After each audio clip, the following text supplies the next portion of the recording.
Big flames, roast crabs, go hard, go mad, go burn crisp bodies, identified by death, don't see bush, talk Illuminati. Welcome back, season 3. We're talking sports with KJ. And today we're going to have a great interview, or have the pleasure today to be with a parent. A parent, his son recently, he was drafted by the Dallas Cowboys. Is right. All right. And by a young man by the name of Terrell Flournoy. Terrell Flournoy, yes. Right. And so I'd like to introduce yourself and let the world hear your story. Well, I'm Terrell Flournoy. My son's name is Ryan Flournoy, and he got drafted in the 6th round of the Dallas Cowboys. And, man, it's just unbelievable, man. It's a dream come true because I played football when I was young, and I went all the way to semi-pro. But, yeah, that was my dream, and I'm living it through him now. Hey, that's good. Congratulations. So how did you react when you found out he was being drafted? Ooh, man, that day was the hardest day. It was the 3rd day, and we knew he was going to go between the 4th and 7th. That's where they had him projected. Mm-hmm. So we started at 11 o'clock in the afternoon, and then 4th round went. The 5th round came. The Commanders called. So we like, oh, that's it. No, they were just calling. So to ask him, if you don't get drafted, will he please come? Will he come today, free agent? Then so the 5th round was kept going. Jaguars called. We like, that's it. No, they calling the same way. So I started getting like worried. I was like, oh man, they calling for free agency, so he might not get drafted. Right. Then the 6th round came, then they called, and then he was talking, and I heard him say, yes, sir. I just knew it. When he said, yes, sir, I know that was Jerry Jones saying, are you ready to be a Cowboy? Oh, wow. Yeah. He got a chance to speak to Jerry Jones initially? Yeah, initially, yeah. They got it on the Dallas Cowboy page where they calling him, and they give him the phone to Jerry Jones, and he say, Ryan, this is Jerry Jones. We proud to say we drafted you. And I was like, oh, Lord. So. Wow. No, congratulations. Thank you, man. And to go into America's team. Oh, that's what I said, man. I'm going to be honest with you. I'm a Detroit Lions guy. I'm a Chicago guy. I'm from Detroit. Okay, yeah. But I'm going to be rooting for the Cowboys. So yes, sir. Definitely. Hey, as a parent, leading up into the draft process, I mean, I'm a little familiar with the process. As I used to be assistant athletic director at the university. Okay. So I understand. And you finished playing, right? You begin your training, right? Yes, sir. Most notably to the combine, right, or pro day. Right? What were some of the things that he did? Well, okay, he's from Southeast Missouri State, so that was considered a small school, but it's still a Division I. Right. So all these scouts came to. He had every scout to come to his games and come to his practice. So they invited him to the Senior Bowl. Okay. Well, the first bowl they invited to was the Hula Bowl, and they were saying, well, he's too athletic. I don't know. The Hula Bowl is not the lesser bowl, but it's under. They go to Senior Bowl, Shrine Bowl, and then the Hula Bowl, right. And they already want to see him against high-notch competition. So they was like, no, don't put him to the Hula Bowl. Let's take him to the Senior Bowl. So he went to the Senior Bowl, performed real well. Then he went to training down in California for the combine. They called him for the combine. He went to the combine, done real well, and so from there, we just was sitting and waiting. All these teams was calling him, doing Zoom calls, and he had his visit. He had a visit to the Chicago Bears. Okay. I was happy about that. He had a visit to Buffalo, and so we was just sitting and waiting. And then when draft time came, we just hadn't waited. And then, like I said, I didn't know nothing about Dallas till his agent was like, man, they playing around with him in the 5th round. They playing around with Ryan. I said, okay. She texted me. I said, okay. And then that call came. Wow. Yeah. Wow. I'm trying to envision. I have a child. Yes. We spoke earlier. Literally today, he just got finished with a track meet. He plays football. Okay. He's a corner. When I played football, I was a corner. Okay. And I have a cousin who played for the Raiders. Okay. Right? He's a corner. He's a corner. All right. So you can see how we're gearing him up. Right. For playing. Hey, Where did he start at youth? I was a coach. I was a running. I was a running back. Then I was a coach. He was on the sideline, 3 years old, and he was like, "Daddy, can I play football?" And I was shrugging him off. I said, "No, son. When you get 5, I was just making up a number. When you get 5, you can play." He said, "Okay." So on his 5th birthday, he woke up, tapped me on my shoulder, and said, "Daddy, I'm 5. Can I play?" I said, "Man, if you really want to play, you can play." And he was playing. Keep in mind, he was playing with 7 and 8-year-olds. I put him out there. He was doing his thing. He was a corner. Okay. He was doing his thing. I was trying to make him a running back, but he was the smallest guy out there because I was a running back, and it just didn't pan out. Then he turned to a receiver, and the rest is history. Okay. Hey, so you said 5, so I'm about to start assuming some things. So, Yes. This sounds like hopefully it's a very similar road with me. Okay. Right. Hey, you started Pop Warner. Yes. Yes. Okay. Hey, very similar. My son, he wanted to play football, and where I live, we have 2 different leagues. There was, I believe it's the AFL. Okay. Yes. 6. I remember. Yes. Right. And then I'm like, well, no, I'm from Michigan. You know, we start at 5. So, matter of fact, some people 4 is the birth certificate. Yes. To get them to start at 4, right? Yeah. So once he got 5, Pop Warner in the neighboring town, and that's where it began. So my question is to when we talk about Pop Warner, did you start coaching with them from day uno? Yes. Okay. It was the Markham Patriots, where Rodney Harrison, who played for the New England Patriots, he's from out here. He started a team, so he got a lot of. We coached, and when I was, like I said, when I was coaching, my daughter was a cheerleader. Now, keep in mind, my daughter was fast. I said my daughter was gonna be the first female running back in the NFL. My wife was like, no, she's gonna cheerlead it. But I said, okay. But Ryan, like I said, he been with a football ever since he was 3. But I never forced it on him. You know, I was like, if you want to play, you can play. But you know, whatever you do, I'm gonna support it. So because again, is 2 parents. Yes. Right. Here, they're football, sports in general. Yes. What were some of the challenges that you've seen in Pop Warner as he was going through? Because if you could change some things, but what are some of the challenges that you saw? Well, first, he was small and he was always underweight. You know, so the challenge was it was bigger boys. So we have like a older but lighter. You know, so he played at a lighter since he was light. He played down, a division. Right. But when he was 14, not 13. His last year he played on the JVs. He didn't play on the varsity. So because he was like 5 foot.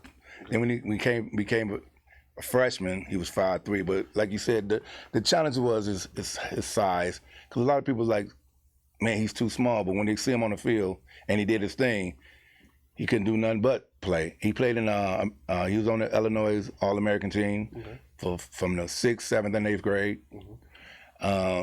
Again, his heart was bigger than him. So he was just always challenged, always wanted to do this, be the best, what he can do. And he still got that mentality, and he's 6'2". He got that mentality like he's still small. I mean, he always first one there, last one out. With lifting weights, he playing like he's a small guy, but it's just unbelievable. It's just unbelievable. Okay. No, and you know, it's Pop Warner. For the audience, we're here in Illinois, and I reside in Indiana. And one of the big differences, again, I'm from Michigan, right? So a lot of states there, but Michigan football is key. Yeah. There's levels. Yes. There's levels to this, and so what? So when I moved out here to Indiana, where I didn't see football as the priority, no, I had to take a peek across state lines to Illinois. And one of the big things is that I noticed that Illinois does that Indiana doesn't is is the weight based. Yes. Right. Indiana's unlimited. Right. So, my son, I want to say he's probably 4'11", 12 years old, 95 pounds tops. That's with a good sandwich in him. Right. Right. And he's playing corner now. He's got to go up against a kid that's 6'2". Exactly. And like our quarterback, he's 6'2", 175 pounds. Now, we teach him how to hit, but you're only going to take too many of those. You're only going to, yes. Right. And so, that's one thing I do like about Illinois. They still continue with the weight base, even to this day, even though Indiana switched. When did he begin playing unlimited? Freshman year. Freshman year? Yeah, freshman year. Like you said, football is now becoming the top priority. This is a basketball state since Michael Jordan. Everybody want to play hoop. So when, like I said, when he wanted to play football, I was happy, and I said going for it. But the weight, he was always it was always not an issue, but I was always worried about that too, because when he was on the 6th grade team, we played Maryland. Now, keep in mind, they had 6th graders, but one was a 6'8" guy. But they 6th grade was like, they used to, I don't know if you noticed, it's not red shirt, they call it blue shirt, green shirt. They keep a kid back a grade. Yes. So they can play, and I'm telling you, these 6th graders, Maryland 6th graders was all 6 foot up. And we 5'9", 5'10", and we the only team that really scored on them. Nobody scored on them the whole tournament. We scored on them, and our kids was like shocked. And I was like, man, so that was where I could say that was the only part. That's one game they played unlimited, because these guys was just unreal. They was high school. I'm looking today for all these guys in the NFL that played on Maryland team, because they 8th, 7th, and 6th grade just ran through the whole thing. We're going to talk about that part in a second. Okay. Right. Okay. You go in there, but to go to talk about holding the kid back for a grade, that's something that was very popular. I want to say it probably started in down south. 80s. Yeah, down south, but in the 80s. Yes. But back then you was going to college for 4 years. Yeah. All right. And so it's pretty much targeted for football and basketball. Basketball itself. Again, you were going to college for 4 years. Yeah. Now you try to do that. They're trying to draft everybody in the NBA at 19. Right. And so that might not be good for you. What is the most pivotal moment that you could say, hey, we want to keep this probably in the youth range, because we're going to get to the high school, the college, and then the NFL. But what do you think was the pivotal moment at the youth that you really start to see, all right, he got it. Right. He got it. He's going to be able to progress to the next level. Right. When he was 5, like I said, he was the only one out there, and he was the cornerback, and they had a big running back running the sweep. He went and tackled him in the backfield. I mean, hit him in the backfield, and everybody, look at this little boy, and I just knew it. But I'm glad you said that. He really didn't know what he had until he went to the next level, high school. Because I said, once you get it, Ryan, once you know you have it, you know you got it. So it didn't really come into high school, because he, like you said, he always was the littlest one, and they always had other people over him. They was focusing on running. He was always a team player, or a role player. Gotcha. But he always had that dog in there. He was wanted to be that top notch, and he worked hard for it. So. All right, so I'm a like I said, coach. Yes. I've been coaching for a while. We talked about that earlier, and one of my big things is we talk about skill development. I have to explain to people there is a difference between skill development and player development. Yes. Right. I don't care how much you teach the carpenter all the tools, how to use all the tools. If he doesn't know how to use the tools at the particular point in time, it ain't gonna work. It's not gonna work. So, what were some of the skills? I know you had to be in the backyard. You took him to the park. Oh yeah. Took him to the track probably. Yes. What are some of the drills and the foundational skills that you gave your son? Like I said, I was running back. So I mainly, when we in the yard, I'm teaching them running back skills. how to cut, how to read off blocks and stuff. His uncle was the head coach, Coach Rodney. He wanted to put him at the receiver and taught him a bunch of routes with the quarterback, and we was just working with him. And then he played defensive back, and that I'm gonna credit that to Coach Lacey. His son right now is getting looked at the NFL for a cornerback. It was just everybody was pivotal in his journey. I mean, I was a running back, so I was just focused on him running after he catch the ball, how to run the ball, how to juke and read blocks. He picked up his skills when he just started just having the ball every day, going to sleep and throwing it up in the house, just throwing the ball up, just walking down the block in the hallway, throwing the ball up. And I always kept him in different sports too, though. Like you said, I kept him. He played baseball, basketball, football, and track. Okay. I always kept him busy. Yeah, I think, and listening to what you're saying, a running back. When I think of a running back, I attempted that to play running back. You heard that attempt? No. Right. I attempted wide receiver. I did not like getting hit. Right. I like to hit. Right. Right. But one of the big things, actually, it's not one of. It is the thing. Feet. Yeah. I tell parents, as with my son's teams, it doesn't matter. Your feet is everything. I mean, I'm envisioning right now you working with footwork in the cones in the backyard, bags, everything. You gave credit to a DB coach.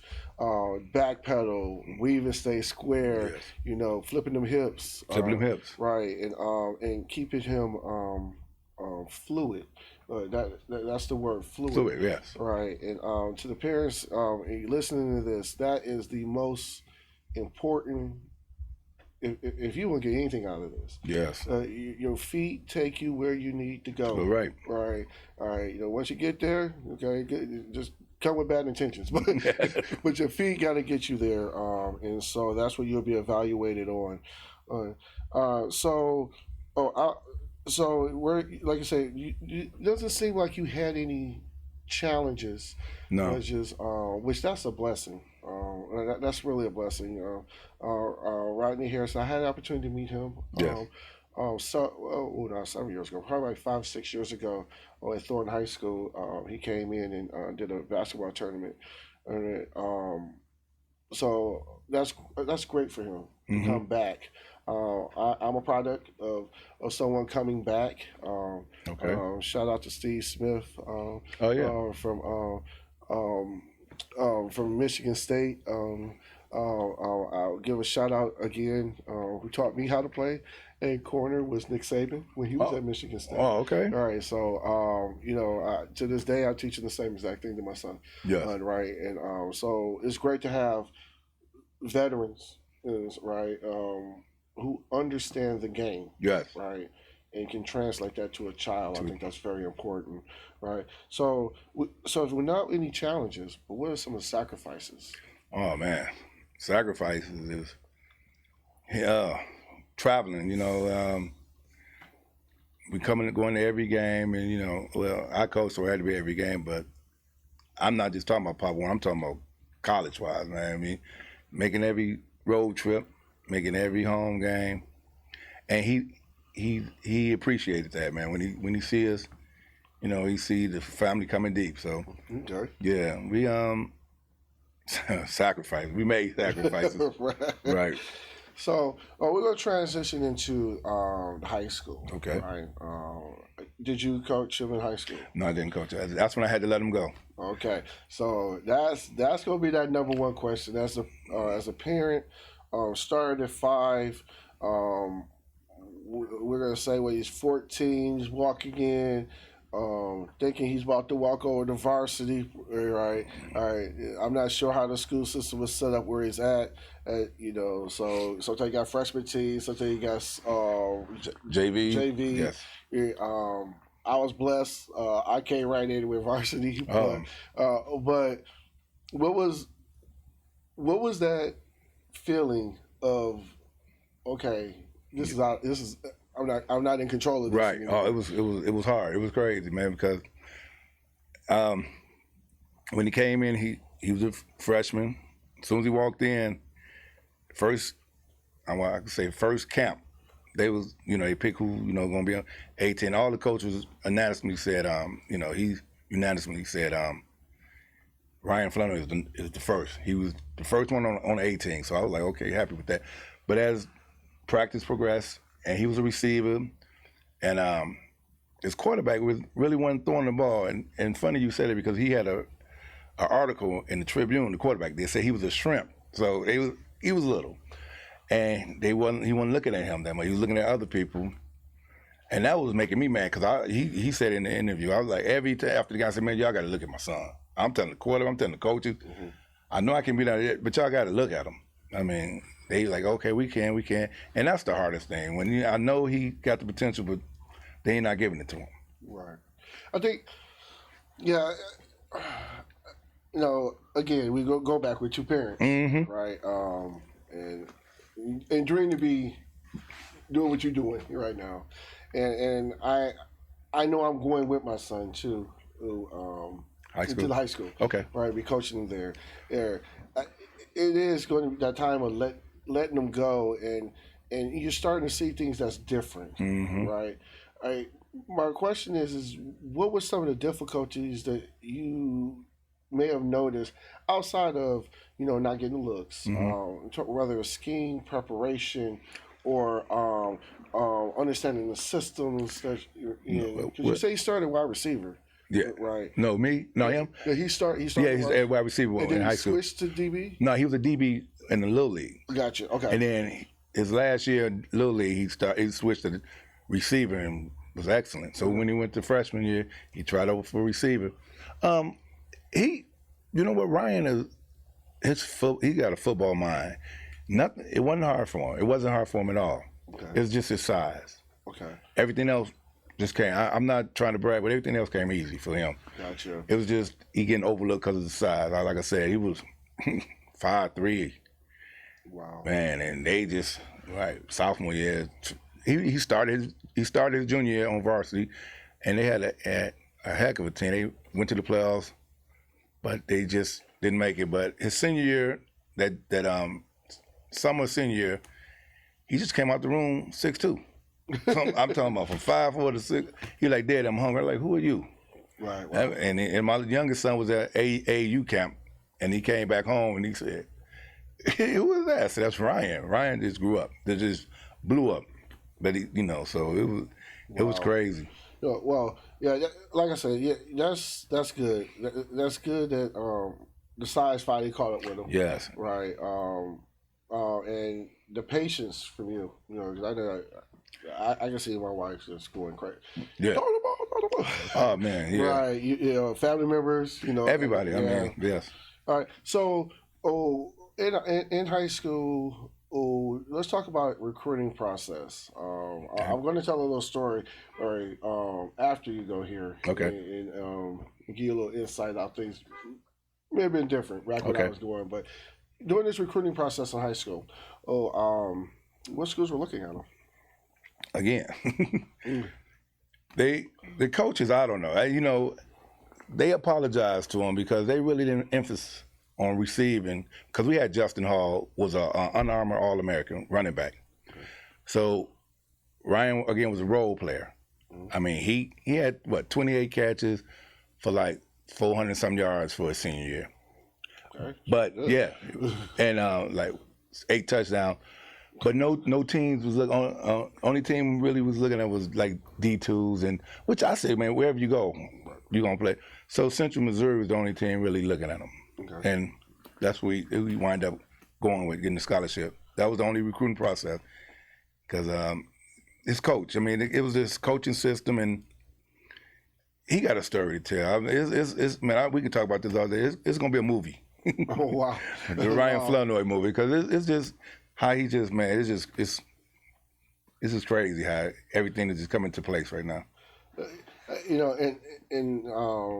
Background by myself in high school, I happened to play with a NBA player, Hall of Famer. Yep. And Chris Webber. Right. So we had everybody and their grandmother coming to take a look at us. And one of the big things for me personally is I could shoot. Yeah. Right? So one of the games, Detroit Southwestern in particular, you go pick your poison. You double him or leave me open. Right. All right. Well, you decide to double him and leave me open. Then was that with team with Jalen Rose on the Southwest? No. Detroit Southwestern, yes. Yeah, Jalen Rose, okay. Sean Leonard. Shout out to Jay Rose. Actually, I seen him a couple weeks ago. Okay. But the recruiting was crazy. Yeah. Right. I won't go too much into what was going on in high school. Right. As that's very well documented. Very well documented. But what were some of the? I'll say it this way. What were some of the? I won't say challenges. Some of the people in his ear, right, that may not have been in his best interest. Is right when it came down to the college. What to look at, right? Where to go, right? Levels to go to, yes, sir. I think that is that's a very important yes element that people don't understand. Well, me, I came out of high school. I had like 40 D1 schools looking at me. I'm talking about from Alabama. I was a running back. I was 6 foot, 205, ran a 4.3. Okay. Yeah. Oh yeah. Okay. And I mean, we'll get to that later. My mind wasn't right, but as far as him, people was in his ear. Like I said, he grew up to be 6'2", 6'1", 2, and that's all he was thinking about. D1 this, D1 that. So any other small schools looking at it, he wasn't interested. But I try to tell him, look, man, wherever you go, you make a name for yourself. Right. Because the NFL gonna find you. Thank you. You can go anywhere. So when he decided Central Missouri and did what he had to do at Central Missouri, but the COVID year came and they didn't play that whole year. So all the coaching staff went to Tulane, and his grades. He said he messed up. His grades weren't ready, so he had to go to junior college, and he went to Iowa Western. Okay. And played that 1 year and went to the national championship for the junior college. Okay. And that's when, again, teams was looking at him, but no FBS teams. He was getting frustrated. Like I said, Ryan, again, don't worry about it. Just go to a school that wants you, that you can play, where you can play at and get a degree. Right. He graduated and Southeast was the best fit. And he said that to the day. He said, man, that was the best decision we made. He said, I said, no, you made it, but I encourage you to go there, though. Yeah, I said I was gonna tell a little story, right? So we had a kid. And, I seen him at a basketball tournament. Actually, I was recruiting his brother to play on the football team, and his people was like, "Oh, congratulations!" And he was going to.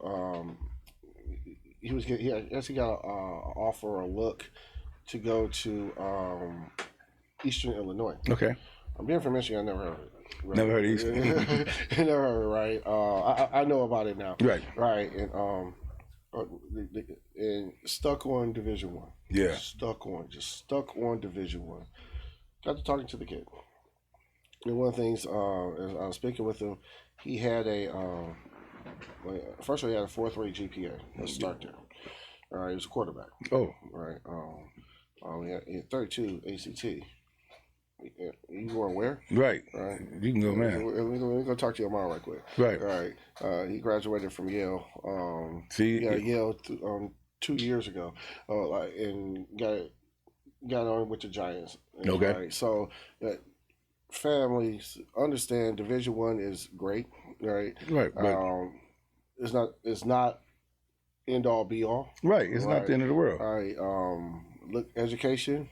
Yes. and fit. And fit, yeah. And fit, fit is the most important. Right. So you can play. You can play. All right. So now we're gonna get right into college. Oh yeah, let's get right there. All right. So you go.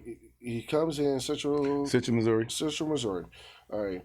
He ends up going to Juco. Yeah, Iowa Western. Right. He's picked up Southeast Missouri State. Yes, sir. Right. All right.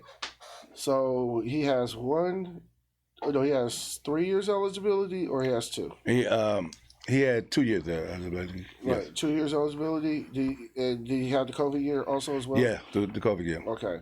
All right. So the question I'm going to ask is what happens the very first? Because I'm assuming he had to graduate JUCO. Yes, he had to graduate JUCO. Okay. All right. So he's coming in spring. Came in January of 2022, I think. Yeah, for SEMO. Okay. He came in. But at Central Missouri, they redshirted him in the first year. So, gotcha. Okay. So, I mean, he had 4 years of eligibility, then the COVID, then he had it was crazy, but because it was people in college at 27. Yeah, but yeah, he when he went to Central Missouri, they redshirted him and got him big. And he made Offensive Player of the Year on the scouting team. Okay. And so that means he was playing against the regular defense and he was killing them. So they couldn't wait till him come his sophomore year. They did good, went into the second round of the playoffs and lost. And so, like I said, then when the coaching staff left, they took some players with him, and I guess his grades wasn't ready, really, because he said he messed up his freshman year, so right. He went to JUCO. And once he went to Iowa Western, that's where he settled down. Right. He was a 4.0 student, he was on the president's list, and ever since then, from JUCO to all the way to Southeast Missouri State, stayed on the president. I mean, stayed at 4.0, got his degree. He's something special. His mindset is just really crazy because you could tell when you know somebody is that guy. Yeah. He got it. Yeah, him. And he's him, man. Yeah. And I'm not saying it because it's my son, but when he was at Southeast Missouri State, and the first practice he went down there, they made him captain, and the coaches said we ain't never did that, but they just saw his work ethics. Right. Man, he got on campus and got all the receivers and quarterbacks, got up early in the morning, come on, let's run routes. And they was like, what? Yeah, come on, we got to run routes. They were like, who are you? He said, let's do it. So ever since then, everybody's like, man, he's a leader. And they won 11-1 that year. And it was just, I don't know. It's just, man. The rest is history. Rest is history, yes. That's not, oh, yeah. That's pretty good. So, did he incur any challenges during that time? Why was? Well, like I said, the only challenge he incurred freshman year is just being away from home. Mm-hmm. Didn't have to go to class. It's just like, man, it was just, man, I got freedom. Right. We call it Martin Luther King syndrome. Yeah, Martin Luther King syndrome. So he learned, and he saw, I mean, I ain't gonna be able to get where I want to get or go where I want to, get if I don't settle down. And right. Once that, switch went on, it was history. Okay. So I know we talked about the hot topic right now. We talking about NIL. Oh yeah. And a little different. Yes, it is. From my time. Yes, it is. One is legal. Yeah. Did you have any opportunities? Well, he did at Southeast Missouri State, but it's it's not a high.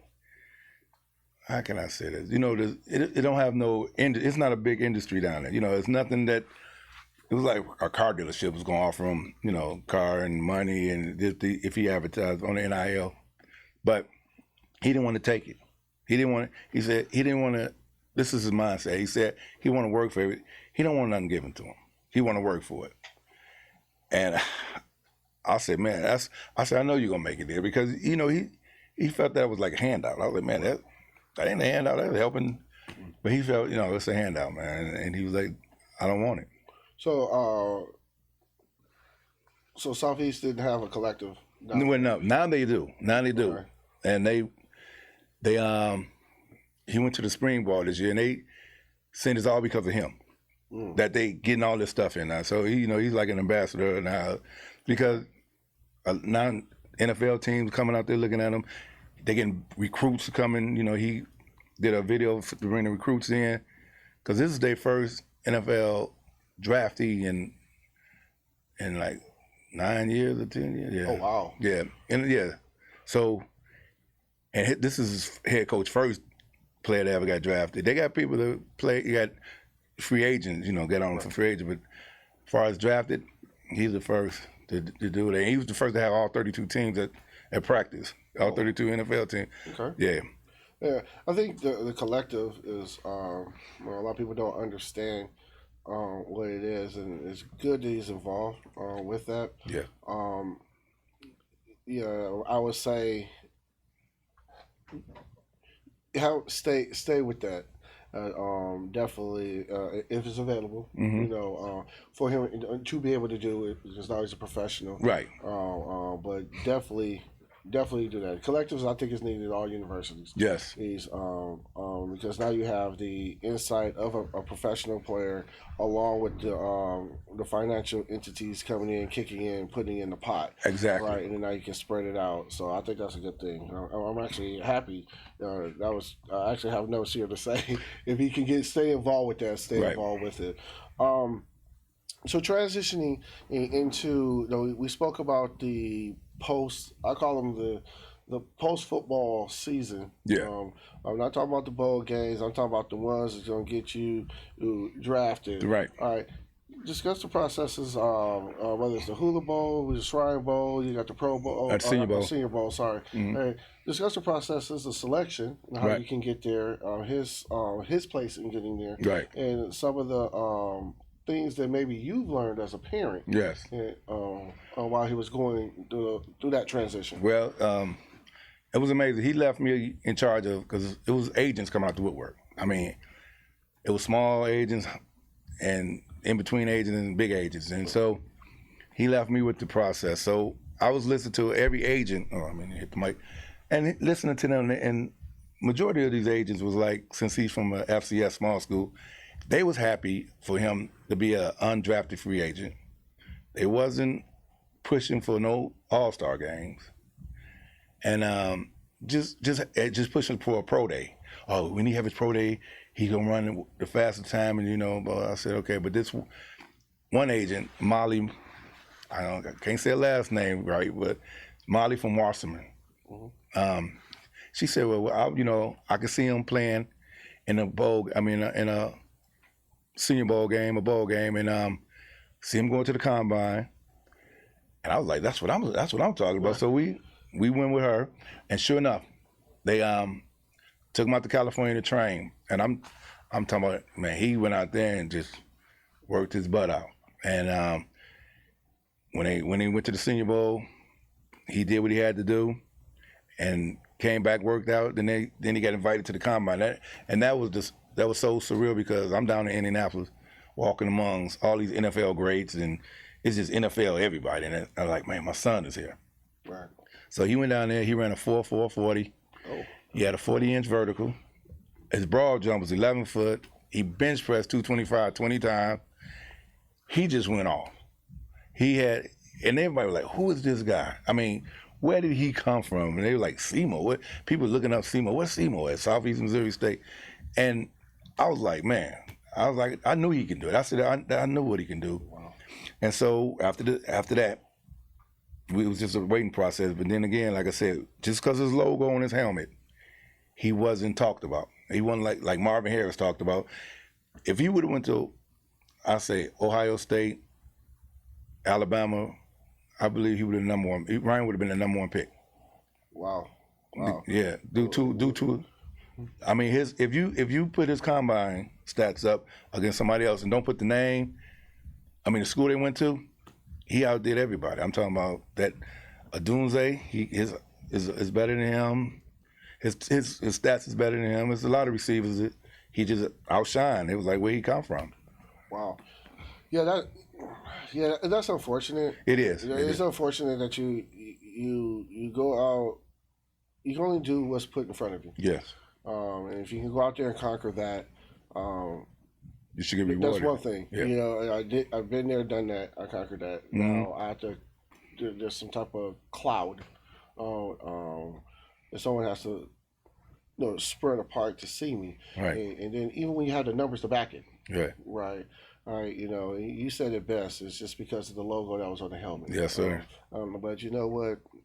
Screw everybody else. He made it. Yeah. At the end of the day. At the end of the day, right, man. And that's all. That's all that matters. A couple more questions here. And we'll go back to youth.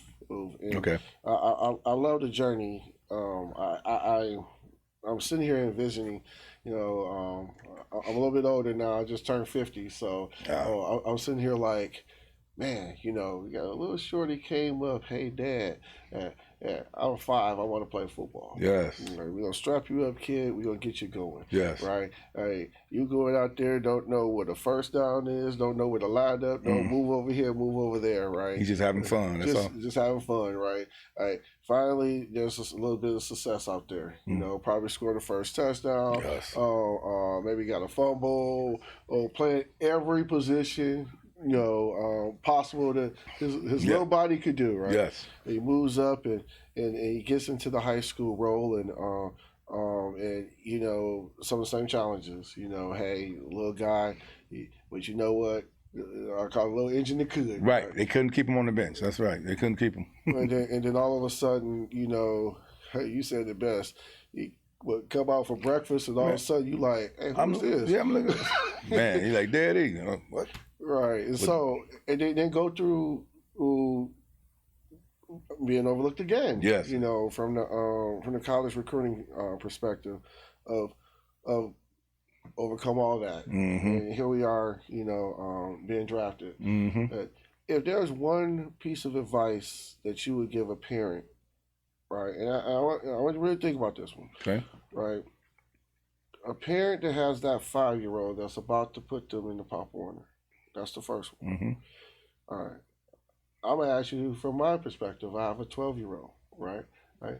From that point, going forward, what are some of the biggest pieces of advice that you would give parents? And it's not necessarily to get them to where your son is, but to ensure that they maximize all the opportunities presented in front of them. Man, I just tell them, let them have fun. Don't force it on them. You know what I'm saying? Because it's some parents out there that really, man, grab their kids by the face, man. Just let them have fun because, let it come to him. Let them come to them. When they love it, then they're gonna do better. They're gonna love to play it. But when you force it, they think they got to do it because you want them to do it. So, and again, if you get back into youth coaching, I can see there's a lot of similarities here. Oh yeah, oh man, I'm hearing them because that is the first thing. Just go out there, have fun. We're gonna teach this. Pay attention, listen, right. I'm a firm believer that if a kid doesn't know, if a kid's going out there and they don't know what to do, or they're not doing what they're supposed to do, is because either A, they don't know what to do, right, or B, they don't feel like doing it. So if our job is to teach the first one, yes, right, the bench will teach the second, yes, sir, right, and so I am a firm believer of that. So, because I got a story that when I coach the little guys, like you said, because my son wanted to play, so I started coaching the 5-year-olds, and we had a game, and I love these kids because they out there playing. I ain't saying we just having fun. Y'all have fun, we gonna have fun. But we play against other teams. I'm talking about they putting 8-year-old guys in there just to win. So we played this one team. I'm not gonna say their name. They had nothing but all 8-year-olds, and I had a little 5-year-old, and they destroying them. And my kids, I see they scared. I told the referee, I'm done. I said, I ain't gonna have my kids out here getting. They terrified now. I don't want them scared of the game. I want them to have fun. And all the coaches on every level like, you quitting? I'm like, I ain't quitting. I'm just, man, these kids, it ain't showing them nothing. You just showing these other kids that's 8 years old, they not superstars. Y'all running over little kids. It's different, You can tell the difference between ages. The 8-year-old is 3 years older than him, and he know things. And these little guys just want to pick grass and play with each other. Right. And I quit the game. I got, everybody was like, oh, man, you doing this, doing that. I ain't never had nobody forfeit. I said, well, listen. Well, today's the day. Today is the day, man. I'm not going to. And you see these kids I coach, they like 18. They love the game because I let them love the game. I didn't force them to love it. Right. They loved it. That's I'm piggyback off a story like that.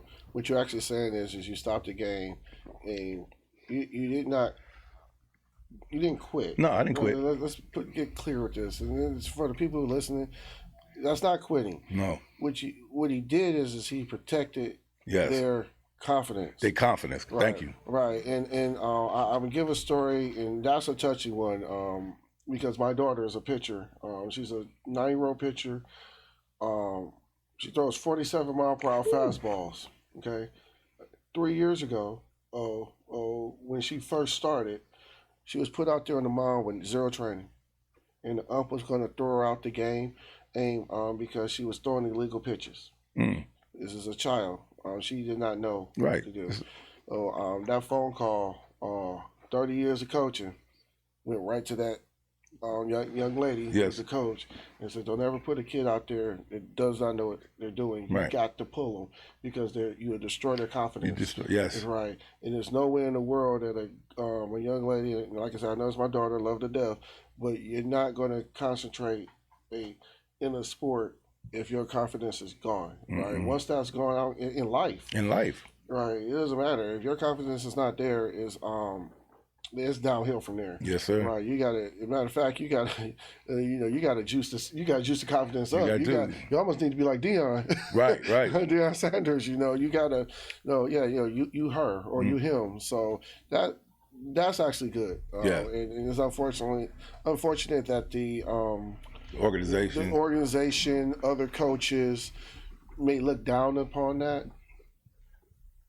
Yeah. I would love to see where their children are now. Yeah. Right, and that's not a slight, but you can't. Kids have to lose. Kids have to have adversity in order to grow. Yeah. Right. They have to, and listen to that. You stopping on the game. I think kudos to you for that. Good thing. Because I don't think a lot of coaches would do it, and definitely I don't even think a lot of parents would do it. Get on back out there. Yeah. I mean, because like I said, the team that we was playing against, it's just, and the coaches jumping up and down. I said, man, these 8-year-olds over a little fight, man, they in kindergarten. Right. Y'all guys in first grade, second grade. Right. It's different, man. There's levels. There's levels to it, man. It's different. That's tough. I tell parents a lot. They talk about playing the kids up. Right? Yeah, you can play them up if they're fundamentally sound. Right. Right. And what styles of that, really? Right. Right. I can go on for stories. I can too. Mark, I remember.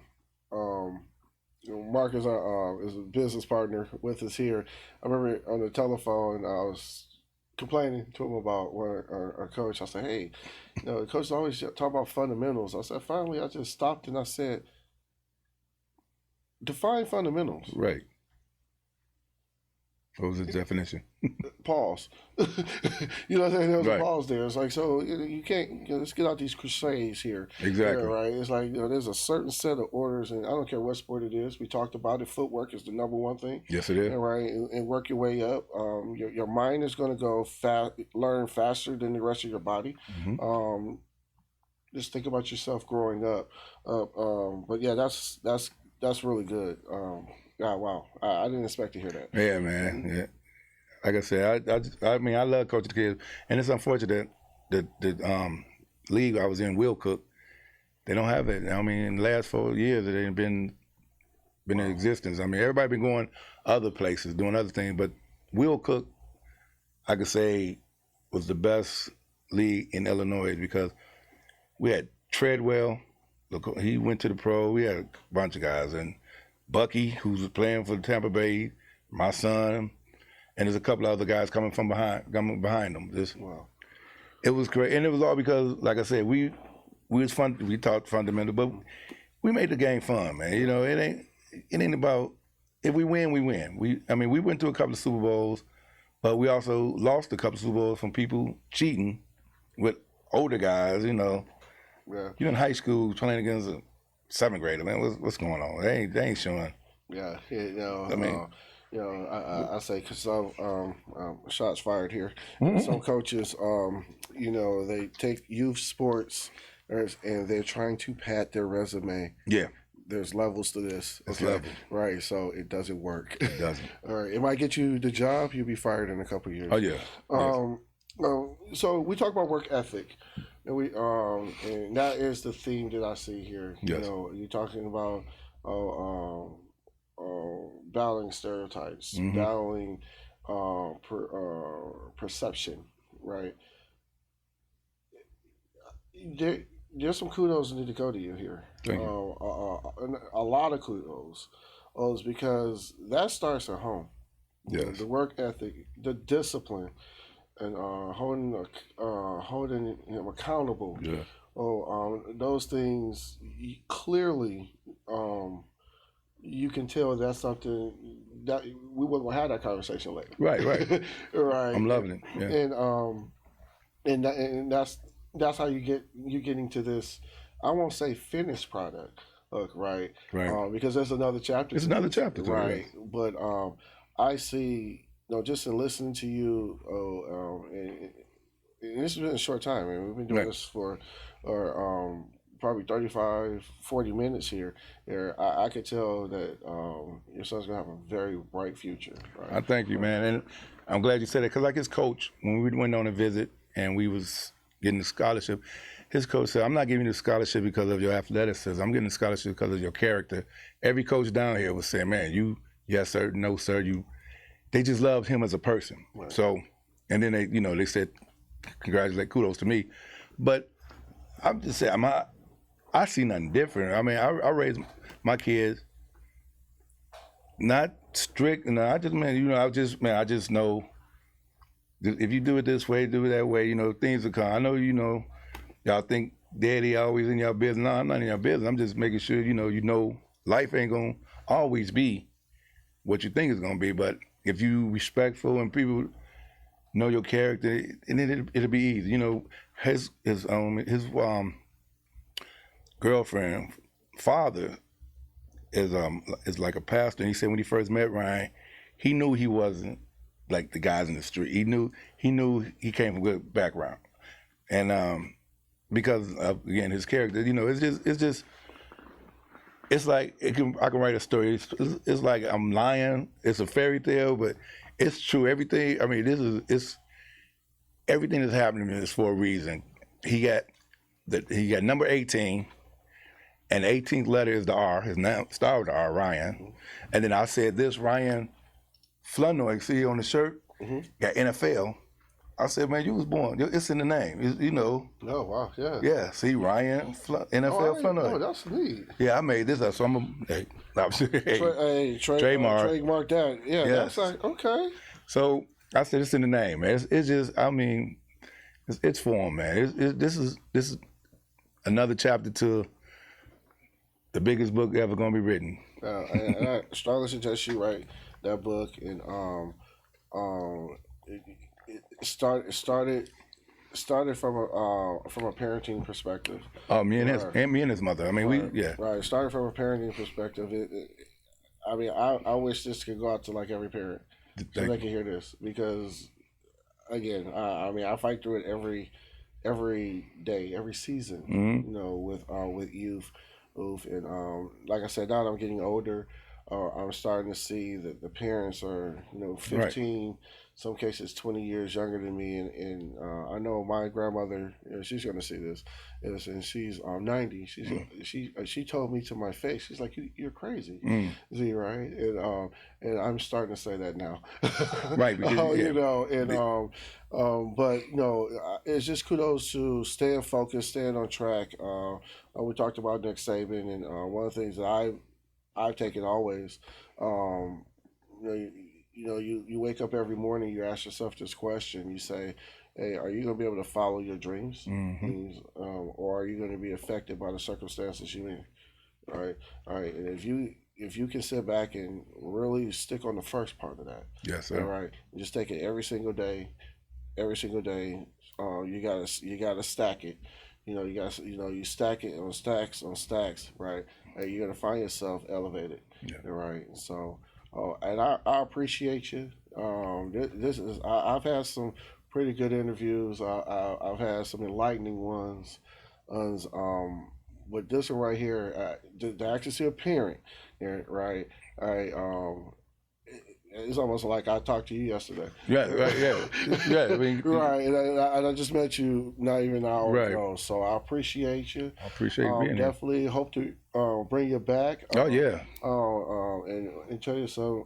Wish nothing but the best. Hey, hopefully when you come back, we can both be here together. I'll be honored for that. Oh, man, we can make it happen here. Okay, cool. Thank you. All right.